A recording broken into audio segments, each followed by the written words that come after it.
આ મંત્ર તારે ઘરે જઈને 10 વખત દિવસ રાત જપ કરવાનો, તો તારા નંબર ઘટી જશે અને આ ગેમોથી તારે દૂર રહેવાનું.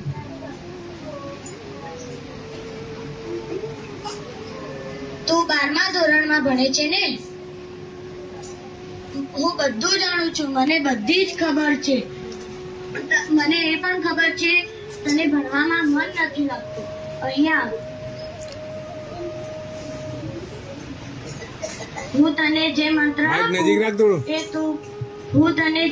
આપું એ તું બોલજે. ઓમ ઇન્સ્ટાગ્રામ નમઃ,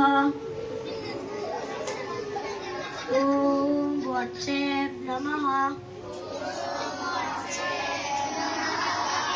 ઓમ ફેસબુકાય નમઃ. આ મંત્રનો તારે ઘરે જઈને 15 વખત જાપ કરવાનું અને ઇન્ટરનેટથી દૂર રહેવાનું, સોશિયલ મીડિયાથી તારે દૂર રહેવાનું. મને બધી જ ખબર છે, હું બધું જ જાણું છું. તમે ખમણ ખાધું છે ને? તેની સાથે લીલું મરચું ખાધું છે? તો તમે તમારી ફેમિલી સાથે હોટલમાં જઈને ખમણ અને લીલું મરચું ખાજો, તો તમારા ઘરની બધી જ પ્રોબ્લેમ્સ દૂર થઈ જશે અને લડાઈ પણ ખત્મ થઈ જશે.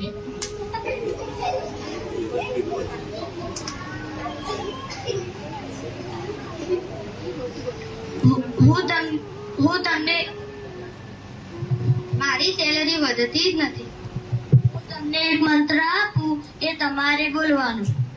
ઓમ ચાઇના ફોન નમઃ, ઓમ જીઓ કાર્ડ નમઃ.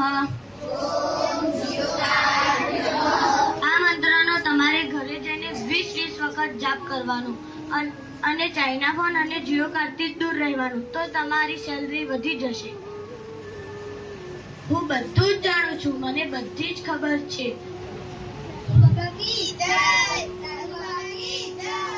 કાલે જ મારી પાસે એક દીકરી આવી અને કહે કે મને રાંધતા નથી આવડતું.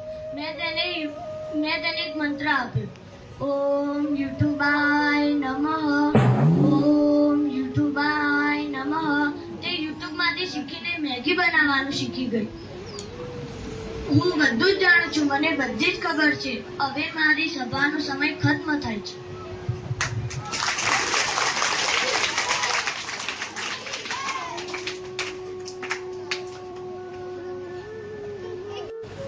આપણે જે અત્યારે નાટક જોયું એનો કોઈ હેતુ છે.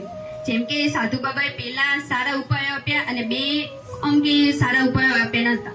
જેમ કે પહેલા 2 આ ભાઈને ચશ્માના નંબર વધતા હતા, તો શું કહ્યું કે ગેમ નહીં રમવાની, ચશ્માના નંબર ઘટી જશે. આ તો સાચી બાબત છે ને, આ સારું સોલ્યુશન છે. જ્યારે બીજી બાજુ શું હતું કે આ બેનને ભણવામાં રસ નતો લાગતો, સોશિયલ મીડિયાના કારણે પૂરો દિવસ ઇન્સ્ટાગ્રામ કોલ કરે, સ્નેપચેટ, વોટ્સઅપ, યુટ્યુબ, ફેસબુક આવું બધું કોલ કરે, એટલે એમને ભણવાનું મન નતું લાગતું. તો સાધુ બાબાએ શું કહ્યું કે તમે ઇન્ટરનેટ, સોશિયલ મીડિયાથી દૂર રહો તો તમને મન લાગવા લાગશે. આ 2 યોગ્ય ઉપાયો હતા, આ સોલ્યુશન યોગ્ય હતું.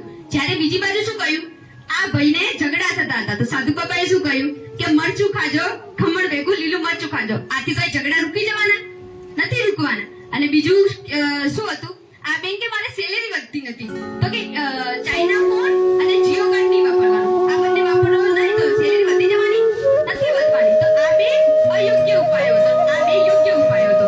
અને છેલ્લે જ્યારે સાધુ બાબા પાસે એક છોકરી આવે છે જેમને શું કહેલું કે મને રાંધતા નથી આવડતું, સાધુ બાબાએ યોગ્ય ઉપાય આપ્યો કે તું યુટ્યુબના દ્વારા બનાવી શકે છે, રાંધવાનું શીખી શકે છે. તો છોકરી જો ધારે ને તો ગમે તેવું સારું વ્યંજન બનાવી શકતી હતી, પણ એને શું બનાવ્યું, ખાલી મેગી સિવાય ઘણું બધું બનાવી શકે ને આપણે યુટ્યુબમાંથી જોઈ. તો આ ઇન્ટરનેટનો